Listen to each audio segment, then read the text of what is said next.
Third problem is unemployment. What's our unemployment rate right now? The real one or the one they talk about? Both of them.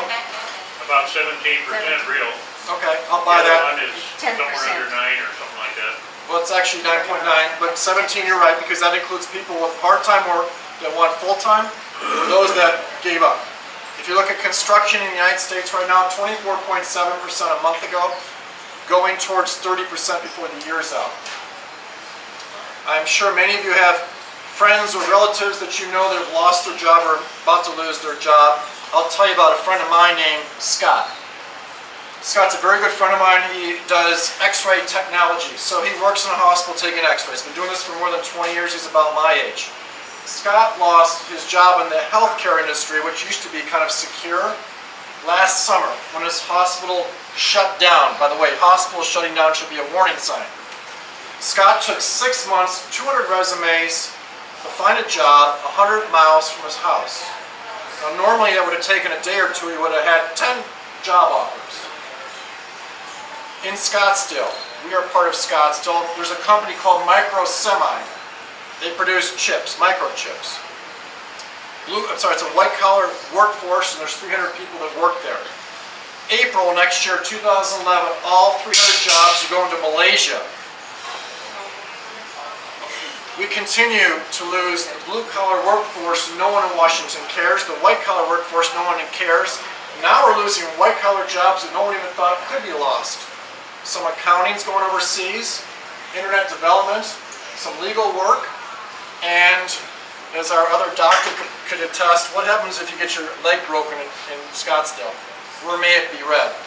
We are losing these jobs. No one seems to have paid attention in Washington. And part of the reason is it's becoming cheaper and easier to produce many goods and services overseas. We're not competing. The concept of free trade is a broken concept. We must be able to compete on equal trade. In order to compete with other countries, it's got to be on equal terms, or we will continue to lose our job base. Now there's a lot of reasons why this is happening. I want to just highlight two. First, our corporate tax rate, which is a combination of the state, average state, and federal. The corporate tax rate is 39.3%. It's the second highest amongst 30 democratic countries. The second highest in the world.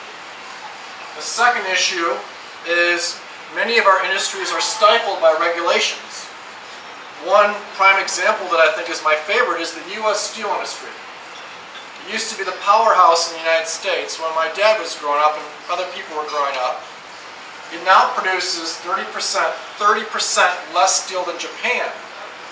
Little tiny Japan. That's because there's more than 26 regulatory bodies that have imposed more than 5,000 regulations on that industry. So what am I going to do about that going to Washington?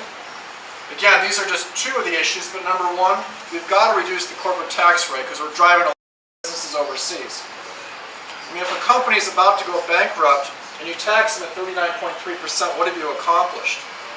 Or if they send all their jobs overseas, what have you accomplished? You drop that down to something reasonable, like make it up 15%. You've at least got 15% of revenue, which is better than nothing. The second thing is we've got to reduce some of our stifling regulations to drive these jobs back.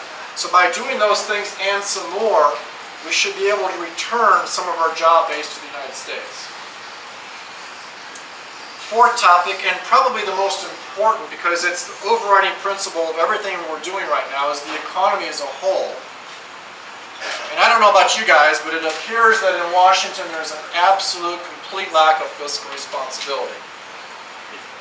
They're spending money we don't have, borrowing money from your children's future, driving us further and further into debt and into closer and closer to a socialized country. Yesterday, you guys know what happened yesterday to the debt? What magic number happened? 13 trillion. We went to $13 trillion. The average U.S. taxpayer owns about $120,000 of that debt. We are on the pathway of hitting $25 trillion within a decade. More numbers, but interesting numbers. The ratio of the debt to the gross domestic product next year will hit 94%. It has not been that bad since 1947. It's getting to a very dangerous level. We are one paycheck away from a disaster. What's my stance on that? We have to instill fiscal responsibility in Washington, and I believe we need a balanced budget amendment. We've got to achieve a pathway towards a balanced budget for our children's future.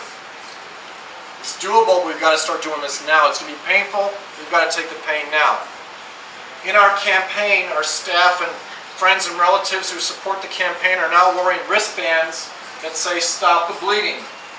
It's kind of a play on words, but the design there is to say, fiscal responsibility is a reminder on a daily basis. So those are the four key tenets that the campaign is running off of: healthcare, border security, unemployment, fiscal responsibility. Next thing I want to talk about briefly is the candidates in this race. There are 6 Republicans that are running. I meet with them a lot. They're all nice folks. But I want to tell you where I'm a little bit different from them. First, healthcare. I'm the only doctor running Republican or Democrat in this race. That's really important. I've got an inside track on what's going on in healthcare. I wrote a paper on it. In Washington and Congress right now, in the House of Representatives and the Senate, between those two, there are 0 doctors from an emergency background. 0. If I was there today, I would be the only one. And a big problem in healthcare is the emergency room. Second, military. I'm the only one running, Republican or Democrat, with a military background, and on top of it, I've had an operational fighter background experience. You all know we are in 2 wars still.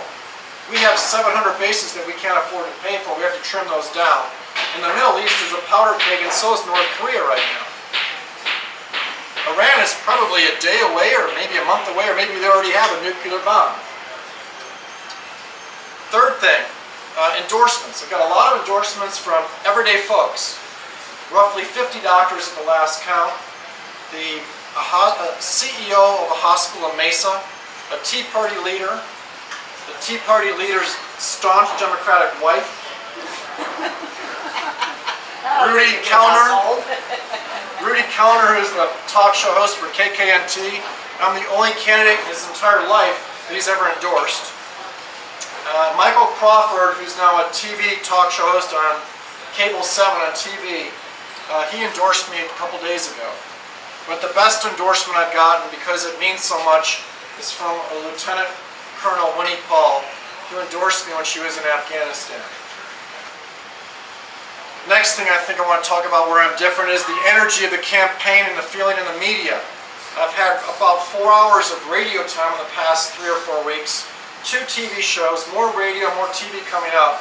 I think I've had more media coverage than all the other candidates combined, which is really important because it's hard to get media coverage with this particular race. The 5th thing that distinguishes me, and I'll end with this, is leadership. I've had a lot of leadership in healthcare. I was the youngest person in the United States to start up a trauma center. I ran the Indiana Air National Guard, so I was the medical director for the Guard in Indiana. And then I want to talk briefly about 2010. Good news, bad news. Bad news first.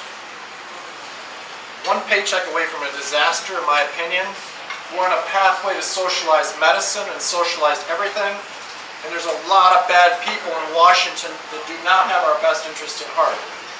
You can come up with some of the names, pick your favorites. Harry Reid, Nancy Pelosi, Obama, Mitchell, Rahm Emanuel, keep going and going, Barney Franks. Collectively, they are not there for your best interest. But let's talk about what's the good news. The Tea Party, your neighbors are awakening. People that used to watch the American Idol are coming out. People like me, who were never in politics before, are rising up to the occasion. I think that's good. It's too bad it didn't happen before, but it's good. So 2010 will probably, I think, be the most important election in our history, for modern history. It will define the pathway to America. I think you should look long and hard at those 6 candidates. I think I've got the best platform to go to Washington to get something done.